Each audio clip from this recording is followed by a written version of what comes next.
उत्तर प्रदेश के मुख्यमंत्री योगी आदित्यनाथ का मिर्जापुर आगमन हुआ और सबसे पहले योगी आदित्यनाथ ने विंध्याचल में मां विंध्यवासिनी का विधि विधान से दर्शन पूजन किया और दर्शन पूजन के उपरांत अपने ग्रीन प्रोजेक्ट विंध्य कॉरिडोर का निरीक्षण भी किया। निरीक्षण के दौरान ही एक मंदिर परिक्रमा पथ पर योगी ने एक श्रद्धालु के बच्चे को अपने गोद में उठाया, उसे खिलाया, दुलराया और उसे चॉकलेट भी खाने को दी। दर्शन पूजन के तुरंत बाद योगी हेलीकॉप्टर से मिर्जापुर के लालगंज नारी शक्ति वंदना सम्मेलन स्थल पर पहुंचे, जहां उनका स्वागत एनडीए की केंद्रीय राज्य मंत्री अनुप्रिया पटेल ने उनको बुके और गदा भेंट कर किया।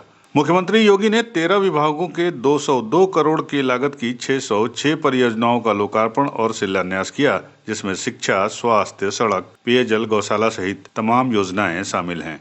बापू उपरौद इंटर कॉलेज के मिलिट्री कंपाउंड में जनपद के विभिन्न क्षेत्रों में उत्कृष्ट योगदान करने वाली महिलाओं को योगी आदित्यनाथ ने विंध्य शक्ति सम्मान और लाभार्थियों को प्रमाण पत्र और टूल किट का वितरण किया। मिर्जापुर की बाल रोग विशेषज्ञ डॉक्टर मृदुला जायसवाल को उन्होंने सम्मानित किया। पिछले 24 वर्षों से मिर्जापुर जनपद में बाल रोग विशेषज्ञ के रूप में काम कर रही हूँ और मैंने इस दौरान देखा कि मैं जिस बच्चों को मैं इलाज करती हूँ, कई महिलाओं के भी करती हूँ, मैंने देखा ये अत्यंत पिछड़ा हमारा इलाका है, जहाँ धन की काफ़ी कमी है और इंसान अपने तन को रखने और भोजन के लिए परेशान रहता है।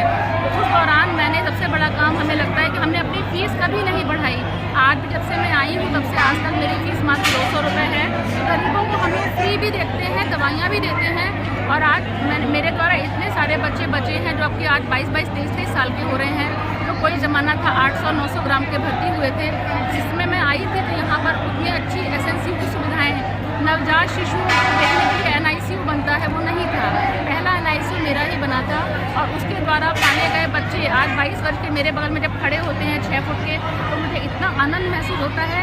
और उसका सबसे बड़ा जो सम्मान आज मुझे मिला है यहाँ पर, वो मुझे बहुत अच्छा लगा, बहुत गौरवान्वित महसूस हुआ कि कभी मैंने सोचा नहीं था कि हमारी जनता हमें इतना सम्मान देगी। Thank you. क्या कहेंगे आप मुख्यमंत्री जी को? जो उन्होंने नारी की सशक्तिकरण की योजनाएं चलाई हैं वो सच में बहुत कारगर है। इससे स्त्रियों के अंदर पढ़ने की, आगे बढ़ने की, देश की सेवा करने की जागरूकता बढ़ती है और वो अपने आप को किसी मामले में किसी पुरुषों से कम महसूस नहीं करती है। और मेरी उम्मीद है कि आगे आने वाले समय में स्त्रियाँ और ज़्यादा पढ़ेंगी, लिखेंगी, आगे आएंगी और हर क्षेत्र में, केवल मेडिकल ही नहीं, वो आगे आकर के देश को मजबूत करने में सहयोग करेंगे। धन्यवाद। मोदी जी का और योगी जी का बहुत बहुत धन्यवाद देना चाहूँगी, उन्होंने हम लोग के सम्मान से विभूषित किया। वहां पर उपस्थित जनसंलाप को संबोधित करते हुए योगी ने कहा कि आधी आबादी को नजरअंदाज करके कोई भी विकास काम नहीं हो सकता और उनके लिए आज कई योजनाएं चलाई जा रही हैं। आजादी के 70 साल बाद लगा कि महिलाएं भी देश के लिए बनी योजनाओं में महत्वपूर्ण हिस्सा हो सकती हैं। हम सब जानते हैं कि आधी आबादी को नजरअंदाज करके कोई समाज समर्थ और सशक्त नहीं हो सकता और इस बात को नए भारत के शिल्पी के रूप में प्रधानमंत्री मोदी जी ने 2014 में स्पष्ट कर दिया था, जब उन्होंने बेटी बचाओ बेटी पढ़ाओ कार्यक्रम से इसकी शुरुआत की थी। इसके उपरांत अलग अलग कार्यक्रमों के माध्यम से आजादी के 70 वर्षों के बाद पहली बार देश के अंदर ये लगा कि महिलाएं भी देश के राजनीतिक एजेंडे के मुख्य हिस्से हैं। जनधन अकाउंट का कार्यक्रम हो, उज्ज्वला योजना का कार्यक्रम हो, सौभाग्य योजना के अंदर उन परिवारों को फ्री में बिजली के कनेक्शन देने का कार्यक्रम हो। योगी ने जनता को संबोधित करते हुए कहा कि नारी शक्ति का केंद्र विंध्याचल में 3 देवियों का निवास हम सब के अंदर एक नई ऊर्जा प्रदान करता है। संबोधन के दौरान योगी आदित्यनाथ ने कहा कि मध्यावधि चुनाव में मेरी सहयोगी दल की प्रत्याशी के लिए हम आप सभी से इस जगह से आकर जिताने का अनुरोध किया था और आपने मेरी बात को ध्यान में रखते हुए उन्हें जीत दिलाई। आज उनका पहला भाषण इसी मंच से हुआ। मुझे लगभग 1 वर्ष पहले यहाँ आने का सौभाग्य प्राप्त हुआ था और उसके समय में विधानसभा चुनाव के दौरान आया था, वो हमारे सामने एक चुनौतीपूर्ण कार्यक्रम था। एक तरफ अपने एक युवा विधायक को खोने का गम था और दूसरी तरफ उनकी धर्मपत्नी को ही अपना दल, हमारे सहयोगी दल ने प्रत्याशी बनाकर के उतारा था। और मैं आप सबका आभारी हूं कि आप सबने श्रीमती रिंकी कौर को भारी बहुमत से विजयी बना करके अपना प्रतिनिधित्व उनके हाथों में सौंप करके आज यहाँ को सम्मानित किया, नारी गरिमा की रक्षा करने के लिए अपने आप को समर्पित किया है। इसके से मैं आप सबका हृदय से आभार व्यक्त करता हूं। आपने देखा होगा श्रीमती रिंकी कौर विधायक बनने के बाद अब आपके प्रतिनिधि के रूप में पहला भाषण उनका मंच पर हुआ।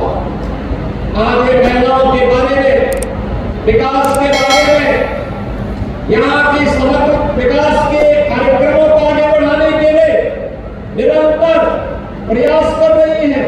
हमारे माननीय जनप्रतिनिधिगण निरंतर प्रयास कर रहे हैं और आज उसी की श्रृंखला में मिर्जापुर जनपद विकास की नई ऊंचाइयों की ओर आगे बढ़ता हुआ दिखाई दे रहा है।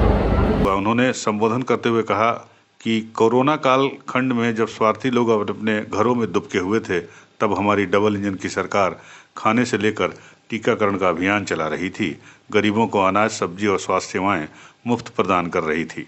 और घर में स्वच्छता के लिए, नारी गरिमा के लिए शौचालय होना ही चाहिए और घर में शुद्ध पेयजल की आपूर्ति की व्यवस्था होनी ही चाहिए और परिवार में 5 लाख रुपए की स्वास्थ्य बीमा का कवर मिलना ही चाहिए। और सरकार की परीक्षा की कसौटी थी कोरोना कालखंड। आपने देखा होगा जब विपक्ष के लोग आराम कर रहे थे, अपने अपने लिए ही चिंतित थे, तभी डबल इंजन की सरकार आपके हितों का संवर्धन करने के लिए फ्री में टीका, फ्री में टेस्ट, फ्री में वैक्सीन और फ्री में उपचार के साथ साथ फ्री में राशन की सुविधा का लाभ भी दे रही थी और आज भी दे रही है। योगी ने आगे कहा कि सरकार के कार्य करने की इच्छा शक्ति होनी चाहिए, तभी योजनाओं का लाभ आम जनता तक पहुंचता है। आज 15 करोड़ गरीबों को राशन का लाभ मिल रहा है। उज्ज्वला गैस से लेकर सुकन्या योजना, हर घर में शौचालय, पेयजल, आयुष्मान बीमा मिल रहा है और मिलना चाहिए। देश की नई संसद में भी देश की आधी आबादी को 1/3 सीट पर चुनकर जाएं, इसके लिए अधिनियम को पारित किया गया और आने वाले समय में विधानसभा और लोकसभा में पहुंचकर ये महिलाएं महिला कल्याण के लिए कार्य करेंगी। उनके सम्मान के लिए कार्य करना है। 15 करोड़ गरीबों को राशन की सुविधा का लाभ उपलब्ध करवाया जा रहा है और आज मैं आपके बीच इसी बात को लेकर के आया हूँ कि प्रदेश में केंद्र में दोनों सरकारें मिलकर के आगे आबादी की सुरक्षा के लिए, उनके सम्मान के लिए, उनके स्वावलंबन के लिए पूरी प्रतिबद्धता और ईमानदारी के साथ कार्य करेंगे। इतनी सुबह आप लोग यहाँ पर एकत्र हो गए और एकत्र होकर के इतने भव्य सम्मेलन के माध्यम से प्रधानमंत्री मोदी जी के प्रति आभार व्यक्त करने के लिए आए हैं। मैं एक बार फिर से महिलाओं को देश की संसद और प्रदेशों की विधानसभाओं में 33% आरक्षण की सुविधा प्राप्त होने के लिए आप सभी को मैं हृदय से बधाई देता हूं, अपनी शुभकामनाएं देता हूं और विश्वास व्यक्त करता हूं कि आने वाले समय में अधिक से अधिक संख्या में विधानसभा और लोकसभा में पहुंच करके महिला सुरक्षा, सम्मान और स्वावलंबन के लिए हमारी बहनें और मजबूती के साथ कार्य कर पाएंगी। एक बार फिर से मैं विंध्यवासिनी धाम के चरणों में नमन करते हुए आप सबका अभिनंदन करते हुए अपनी वाणी को विराम देता हूँ। यूपी न्यूज़ 9 के लिए मिर्जापुर से राजू भारती की रिपोर्ट।